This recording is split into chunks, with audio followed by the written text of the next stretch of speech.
FBI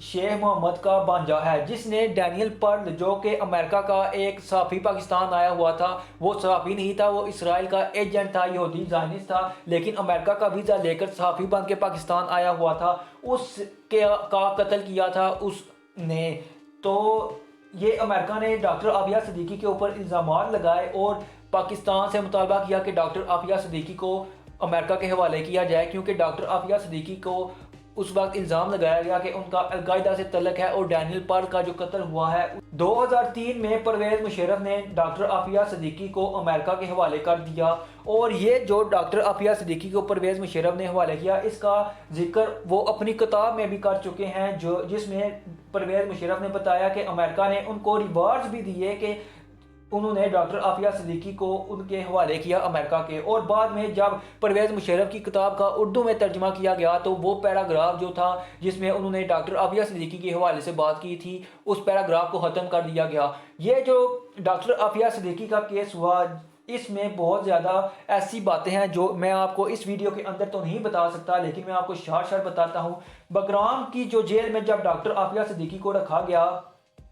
5 سال تک کسی کو پتہ نہ چلا کہ ڈاکٹر عافیہ صدیقی کہاں ہے۔ اور یہ جو ڈاکٹر عافیہ صدیقی کو غائب کیا گیا تھا، اس میں اسرائیلی بھی ملوث تھے اور انڈین بھی ملوث تھے۔ MIT یونیورسٹی میں ڈاکٹر عافیہ صدیقی کے ساتھ پڑھنے والے ان کے ایک فیلو کو جو کہ ہندو تھا، اس کو انٹیروگیشن کے لیے ڈاکٹر عافیہ صدیقی کے پاس بھیجا گیا بگرام جیل میں، اور اس نے ڈاکٹر عافیہ صدیقی سے اگلوانے کی کوشش کی، اور بہت سارے ایسے طریقے امریکنز نے استعمال کیے کہ کسی طرح سے ڈاکٹر عافیہ صدیقی بتا دیں کہ وہ ریسرچ کہاں پر ہے جو انہوں نے کی ہوئی ہے۔ ان کی مکمل ریسرچ آج تک امریکنز کو نہیں مل سکی، اگر وہ مل جاتی تو امریکن وہ ہتھیار بنا جاتے جو آج تک امریکہ نہیں بنا پایا۔ اس کے باوجود جو ڈاکٹر عافیہ صدیقی تھی، ان کو پتا تھا کہ انہوں نے جو ریسرچ ہے یہ بہت ہی قیمتی ریسرچ ہے اور یہ ریسرچ مسلمانوں کے خلاف امریکہ استعمال کرے گا، اس لیے ڈاکٹر عافیہ صدیقی خاموش نہیں، انہوں نے کچھ نہ بتایا۔ اور ڈاکٹر عافیہ صدیقی کو بگرام جیل میں اتنا تشدد کا نشانہ بنایا گیا، ان کو اتنا ٹارچر کیا گیا، ان کے جو دماغ ہے اس کو کرنٹ لگائے گئے، اور پھر بگرام جیل کے اندر جو قیدی تھے، جب وہ قید سے نکل کے آتے تو وہ کہتے کہ قید کے بگرام جیل کے اندر ایک سیل ہے، وہاں سے رات کو ایک عورت کی چیخنے کی آوازیں آتی ہیں، اور وہ اتنی شدید قسم کی اور اتنی ڈراؤنی آوازیں ہوتی ہیں کہ آج تک ہم ان ڈراؤنی آوازوں کو نہیں بھول سکے، اور ہم ذہنی طور پر مریض بن چکے ہیں صرف اس عورت کی آوازیں سن کے۔ آپ اس سے اندازہ لگائیں کہ جو قیدی صرف ڈاکٹر عافیہ صدیقی کی آوازیں سن کے پاگل ہو گئے، تو ڈاکٹر عافیہ صدیقی کے ساتھ کیا کچھ گزری ہوگی بگرام جیل کے اندر۔ اتنا تشدد اور اتنا ٹارچر کیا گیا ڈاکٹر عافیہ صدیقی کو، لیکن ڈاکٹر عافیہ صدیقی نے کسی بھی صورت پر اپنے جو ان کا مقصد تھا اس کے اوپر کمپرومائز نہیں کیا، اور جو ان کی ریسرچ تھی اس کو امریکہ کے حوالے نہیں کیا۔ ڈاکٹر عافیہ صدیقی کے جو 2 بچے تھے ان کو بھی مار دیا گیا، ڈاکٹر عافیہ صدیقی کا ریپ بھی کیا گیا، اور کسی کو پتہ نہ چلا کہ ڈاکٹر عافیہ صدیقی کہاں پر ہیں۔ یہ تو ایوان ہیٹلی جو امریکن صحافی تھی، اگر یہ نہ بتاتی کہ قیدی نمبر 650 عافیہ صدیقی ہیں اور اس پر ظلم ہو رہا ہے، تو کسی کو پتہ نہ چلتا کہ ڈاکٹر عافیہ صدیقی قیدی نمبر 650 ہیں، اور بگرام جیل کے اندر جو آوازیں آتی ہیں عورت کی وہ ڈاکٹر عافیہ صدیقی ہیں۔ پھر 2003 میں مشرف نے ان کو امریکہ کے حوالے کر دیا، اور امریکہ نے ان کو اتنا ٹارچر کیا، ان کو دماغ کے اوپر کرنٹ لگائے، اور اس وقت ڈاکٹر عافیہ صدیقی جو ہے وہ ذہنی طور پر پاگل ہو چکی ہیں، ان کا اس وقت ذہن کام نہیں کر رہا۔ اور اس وقت مشرف نے جو پاکستان کے حوالے سے یہ اقدام کیا تھا، وہ صرف مشرف کا ذاتی اقدام تھا کہ اس نے ڈاکٹر عافیہ صدیقی کو امریکہ کے حوالے کیا، اس میں فوج کا کوئی عمل دخل نہیں تھا، اور جو پاکستان کا میڈیا تھا اور یہ جو سیاسی پارٹیاں تھیں،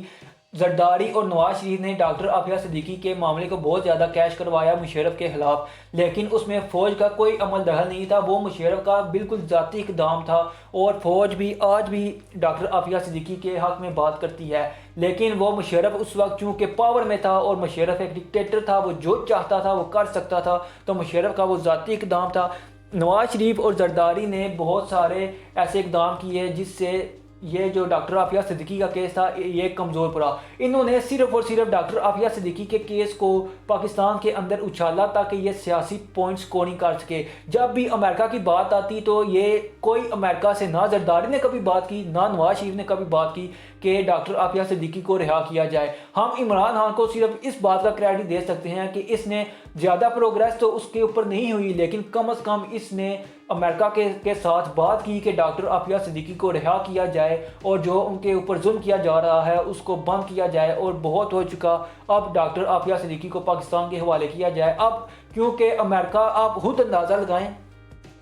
جو امریکنز ہیں وہ لوگوں کو قتل کر دیتے ہیں، خاص طور پر جو پاکستانی ہو اور جس کے اوپر یہ الزام ہو کہ یہ دہشت گرد ہے۔ ڈاکٹر عافیہ صدیقی کو کیوں قتل نہیں کیا گیا؟ صرف اس لیے نہیں کیا گیا کیونکہ ڈاکٹر عافیہ صدیقی کی ریسرچ امریکہ کو چاہیے تھی، امریکہ کو وہ ریسرچ چاہیے تھی، جس کی وجہ سے انہوں نے ڈاکٹر عافیہ صدیقی کو قتل نہیں کیا اور ان کو ٹارچر کیا۔ لیکن ڈاکٹر عافیہ صدیقی نے اپنی ریسرچ کے حوالے سے کوئی بات نہیں کی اور نہ ہی امریکہ کو اس کے حوالے سے کوئی بات بتائی، اور یہ ڈاکٹر عافیہ صدیقی کا پاکستان کے اوپر اور مسلمانوں کے اوپر ایک بہت بڑا احسان رہے گا۔ اور یہ تھی وہ اصل کہانی جس کی وجہ سے ڈاکٹر عافیہ صدیقی کے اوپر اتنا ظلم کیا گیا، جو امریکہ اور